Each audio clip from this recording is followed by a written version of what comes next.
Namaste.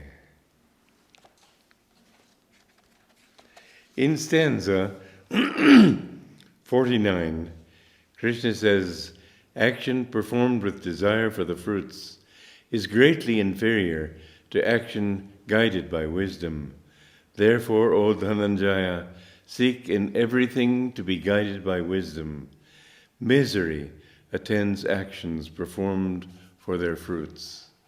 Now remember, the guideline to right action is, will it make you miserable or will it make you happy?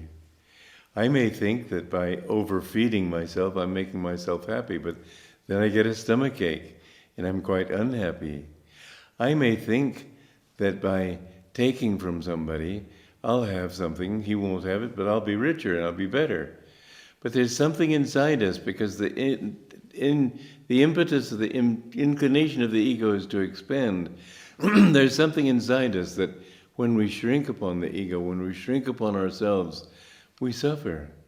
And so there's misery, and it takes a while for people to come to understand that if I take for myself from others, I do suffer. In the beginning, they think, well, I'm richer, I'm better, and so the thief has his motivation for stealing from other people. But in time, he understands that by taking from them, he doesn't become richer, he becomes poorer. He's developed an attitude that will cause him suffering. And so with every moral value, we can understand what is right or wrong by these things. I remember reading in the USIS, United States Information Service here in India, many years ago, about 50 years ago, that the modern science, modern philosophy is that you don't want to have feeling, you want to understand that there are no moral values, there's no meaning in life. And Jean-Paul Sartre was the epitome of this. He wrote a book, or a play perhaps it was, called Saint Genet. Genet was a male prostitute, if you can imagine such a thing, and he was somebody who only thought in terms of his own welfare, and he was called a saint because he deliberately went out and got what he wanted, which is just selfishness and hurting other people to get what he wanted. And Sartre had the temerity to call him a saint because he was doing what he wanted to do. And his definition of a saint was someone who did what he wanted to do. Well, this was such absolutely screwy philosophy, and I'd been trained on yoga and Vedanta for many years, and I knew that it was completely false. So I decided I had to write a book to combat this ridiculous philosophy, not only in Sartre, but in modern science in general. And I wrote a book which is now called Out of the Labyrinth. If you can get a chance to read it, it is intellectual, but it's a very good book, I think, and the fruit of about 16 years of thinking. I had to go into the camp of the enemy. I absolutely despised that teaching, but I had to understand it from their point of view before I could combat it. I couldn't just say, that's nonsense, don't listen to it.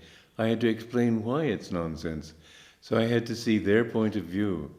And I remember that I wrote 4 chapters on evolution, and the idea of Darwin was that evolution is a complete accident.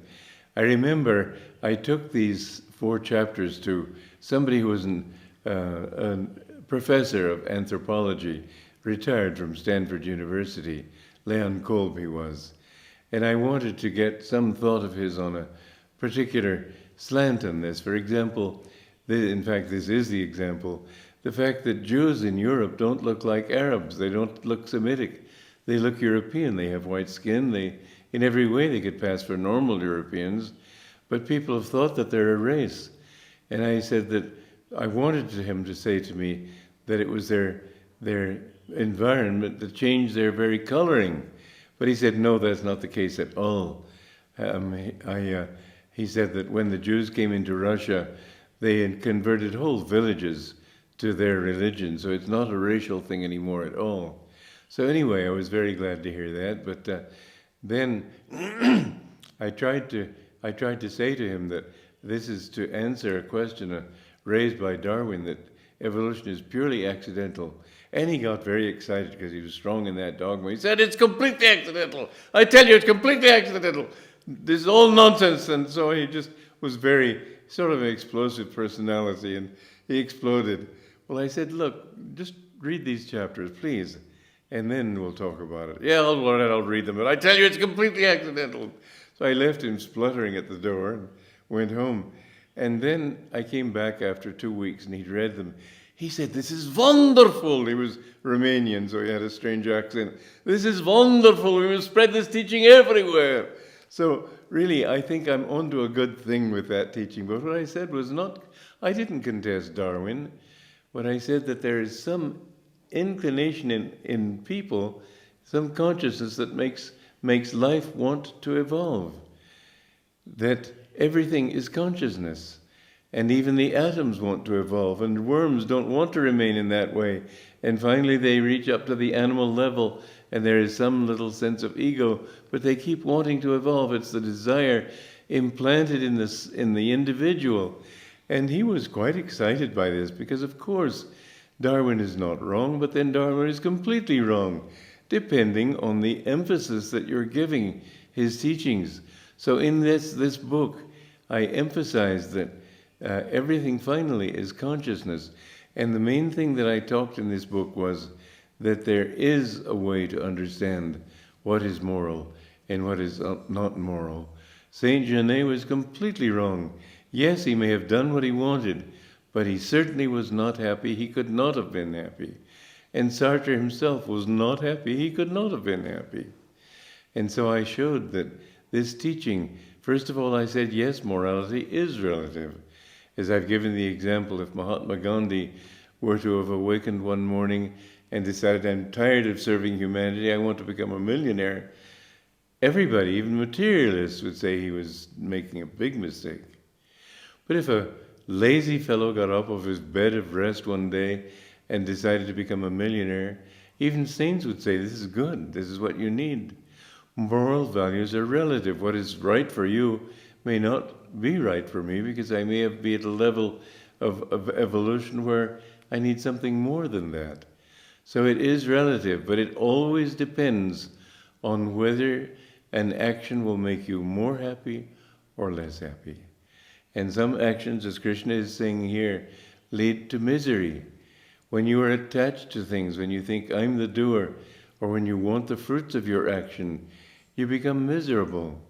Even if you get those fruits, you're miserable, because you're still confined by those fruits in your little ego. And the ego can never be happy. The ego has this instinctive desire to reach out and feel its oneness. This is why when we share with other people, we do feel happier. Because it's not because the church tells us to, or the society we live in tells us to. It's because when we expand our sympathies, they become larger. And with larger sympathies, broadened sympathies, we are happier. So the goal of life is to live in such a way that there is no longer an ego gripping at everything. You won't be happy with more money. You won't be happy with more liquor. You won't be happy with more sex. You won't be happy with more power. You won't be happy with more control over other people. None of these things that people look for give them what they are looking for. And so you see so much disappointment in the world. Because for incarnations, people think that that outside is what we're looking for. And again, God is not angry with you for thinking that way. Don't think that way. He won't put you in hell. You are angry with yourself because you know that you've made a mistake. It didn't work. And so for incarnations, we have to wander and try this and that and the other thing, and nothing works. And even after you've reached that stage of knowing that you want to share, like a Kshatriya, you give up everything for helping other people, and then finally you reach the stage of a Brahmin, and then you become a sattvic person. But as a sattvic person, you may reach the point also of thinking, well, there's nothing more to strive for. So you become spiritually lazy, and so you fall down again. And so the gunas can repeat themselves again and again and again until finally you realize that it's not enough even to be good. It's not even to be happy in an egoic sense as people in this world are.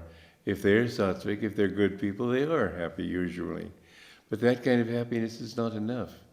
You must go beyond that and find the soul joy. And as long as there's this little tiny remnant of I, there will be a seed of suffering there. So make it a very strong point in your life to think that I don't want to please myself. I don't want self-definition. I want to live for God. Does this mean you have to enter an ashram? Does this mean you have to go to a cave in the Himalayas? No. Some people who are householders are much closer to God than many who are hermits. The important thing is that you feel this freedom in your own heart.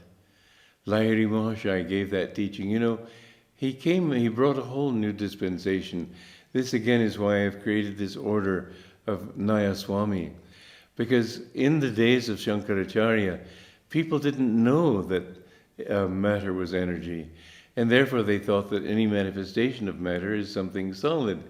It's a teaching of physics that matter can neither be destroyed nor created. It just exists. But nowadays people know, even though it can't be destroyed, it can be transmuted. And matter is really only a vibration, as I've said, of energy. So when you've understood that everything is really energy, then it's easy to understand that your ego and your body are not different from another person's. Everything is an energy, sort of like an ocean of energy. And we are all just waves on that ocean of energy. But underneath is just that one thing. I remember my guru one time, I was sitting at his feet and thinking what a blessing it was to be his disciple. And when he stood up, he held my hands. I asked him to get up, asked him to rise to his feet, and he looked at me just close like that. And with his wonderful smile, he said, "Just a bulge of the ocean. You are loving me because I'm only a bulge of that ocean of God, and you are a bulge of that ocean of God." Well, this Naya Swami order, the emphasis of it is that we are all a part of God. And it's not enough to give up individual things, not enough to be non-attached to this and that, not enough to say neti, neti. We must understand that it's samadhi-oriented. We are a part of the whole show. We must understand that we embrace God as our whole reality. So do this. This is what Krishna is telling Arjuna to do.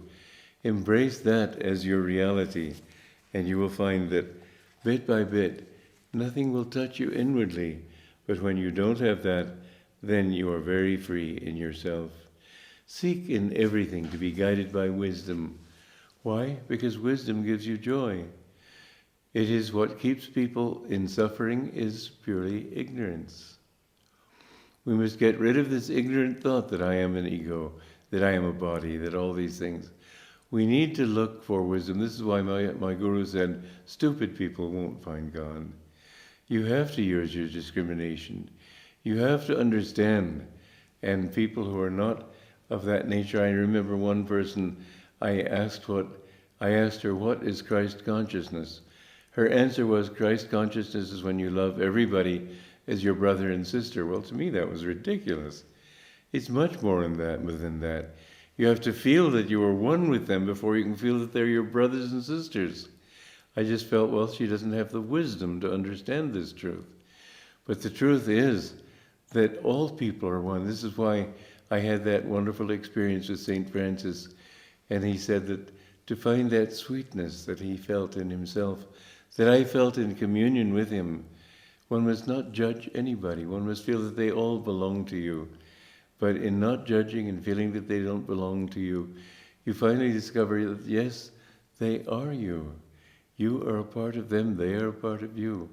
This is wisdom. It does help to understand the Shastras. It's not enough to just be devotional, because you can be devotional in an emotional way if you don't have that wisdom. You must learn that devotion must be directed upward. You must learn that devotion must direct you toward calmness. You must learn that devotion must help you to embrace all beings as your own. There has to be wisdom too. And wisdom is not the intellect. Wisdom is again of the heart. But the calm heart, when it is unaffected by anything, when you feel that wisdom, then you know that all life is one. and you're not affected by ups and downs. You must, if you want to get the lake, to want to see the moon reflected in the lake, you must let the water become calm. You can't have the wind blowing on it. When the ocean is calm, then you begin to realize that the ocean itself is the reality, not those individual waves. But when you're out on a ship, on a little rowboat, let us say, on the ocean, those waves seem very high and you can't see beyond one wave to see to the next one. And they seem very real, but it's the reality underneath. I remember when I was a child, I crossed the Atlantic 9 times going between Romania and America. And I used to say to my mother, I love the ocean. That vastness was so thrilling to me. Meditate also on that vastness.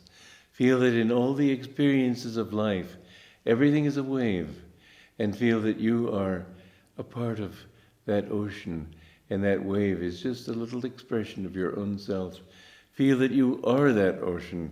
The more you have that feeling that everything you do is just a part of God, and everything is calm, the more you can have that calmness in yourself, so you don't get involved excitedly in winning this battle and getting that money and getting that job.